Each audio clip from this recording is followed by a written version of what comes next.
नमस्कार, मेरा नाम वंदना सक्सेना है और मैं एक स्कूल की प्रिंसिपल हूँ और एक ट्रेन टीचर काउंसलर हूँ। और इस वीडियो में मैं आपके साथ शेयर करूँगी some simple ways in which teachers can create accommodations in their teaching learning process, that is pedagogy within the classroom. So if you like this video and you find it useful in your class, इसको ज़रूर subscribe कीजिए और औरों के साथ भी इसको share कीजिए ताकि लेसन प्लान में जो एक कॉलम है NEP 2020 के तहत इंक्लूजन के बारे में, वो आपके लेसन प्लान में कभी भी खाली नहीं रहेगा। इस वीडियो को ध्यान से सुनिए और यूज कीजिए इन टेक्निक्स और टैक्टिक्स को for creating an inclusive setup within your classroom where the diverse needs of the learner are always valued and respected. तो आइए, एक बहुत आसान तरीका है जिसमें टीचर को एक मल्टी सेंसरी अप्रोच यूज करनी चाहिए हर लर्नर की नीड को केटर करने के लिए।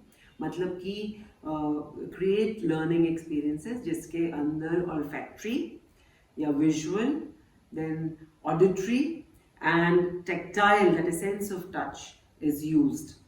We must know that skin is the largest sense organ in our body, so always encourage learning experiences जहाँ पे sense of touch, patterns, rough या smooth को feel कर सकते हैं, wet या dry को experience कर सकते हैं, या फिर और बहुत सारी चीज़ें जो कि हमारे टैक्टाइल सेंस को यूज़ करें। और हर बच्चा इससे आसानी से सीख सकता है। स्पेशली ये किंडरगार्टन और प्राइमरी स्कूल में बहुत यूज़फुल होता है।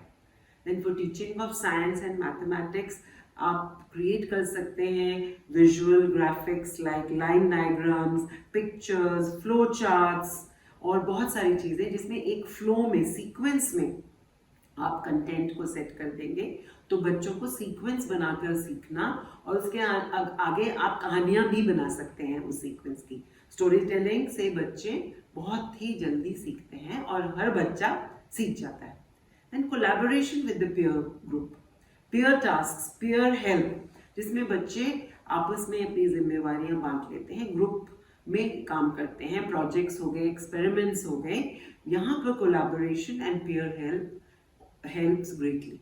एक चीज़ और, जब भी आप ब्लैक बोर्ड पे बच्चे को इनवाइट करते हैं डायग्राम बनाने के लिए, आप ऐसा कर सकते हैं केवल एक ही बच्चे को ना बुलाते, you can call them in groups of 3। One child can draw और 2 चिल्ड्रन कैन ड्रॉ टुगेदर। एक बच्चे से आप लेबलिंग करा लीजिए। मैथमेटिक्स के सम्स को भी इकट्ठे मिलकर बच्चे सॉल्व कर सकते हैं, so they become like a support for each other. And small steps of support से वो पूरी मैथमेटिकल कैलकुलेशन आसानी से सॉल्व हो सकती है। Yes, being a biology teacher and a science teacher, मैं कभी भी labeling of diagrams को कभी भी undermine नहीं करती. It is a powerful medium and some children are good at art and they like to see everything visually. और वो उसी डायग्राम को, कई बच्चे तो ऐसे होते हैं हमारी क्लासेस में जो सिर्फ और सिर्फ डायग्राम्स को ही याद करके आते हैं और बड़ी आसानी से अपने सब्जेक्ट में मार्क्स भी अच्छे पा लेते हैं। एंड आजकल innovation, presenting content in innovation पे बहुत ज़्यादा फोकस है, तो उस क्रिएटिविटी के बच्चे की वजह से बच्चे हाईलाइट हो जाते हैं। They look excited to learn.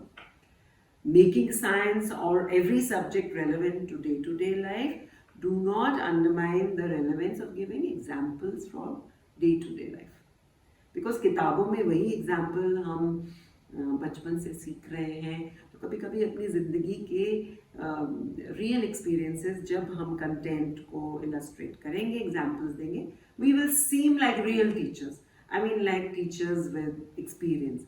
और बच्चे फिर हमारी बातों को अच्छे से ध्यान से सुनते हैं और सभी तरह की नीड्स वाले बच्चे इससे सीख जाते हैं। Do not forget that the same learning outcome can be achieved by also doing less difficult activities. We must not overlook a slow learner in class, जो हर बच्चे को वाकई अपनी स्पीड पे सीखने की ज़रूरत होती है और उसे अपनी स्पीड पर ही सीखते हैं। इसीलिए reframe some activities, bring out simpler activities to achieve a common learning outcome. And don't forget to highlight and underline keywords, ज़रूरी होता है। And rather than say finished या 5 मिनट में इस काम को खत्म कर लो, कभी कभी इंतजार कीजिए. Let children, you can tell them please raise your hands when you finish this task. तो उससे क्या होगा, आपको क्लास की स्पीड के बारे में पता चल जाएगा. And you will know because every class will learn at the different speed. Inclusive setup is actually a total variation from one size fits all. तो अगर आप बच्चों को अलाउ करते हैं, ठीक है, आप जब आप अपना काम खत्म कर लेंगे तो हाथ खड़ा कर दीजिए. तो और ये भी नहीं कहना जब सबसे पहले बच्चे ने हाथ खड़ा कर दिया वेरी गुड एक्सीलेंट, ऐसा नहीं कहना. उससे क्या होता है, जो बच्चा काम कर रहा था उसका थॉट प्रोसेस रुक जाता है and for him that learning stops then and there itself. So be careful about these ways of encouraging and motivating children to finish their work. Allow them, give them time and space, give them flexibility in time, be patient, be understanding.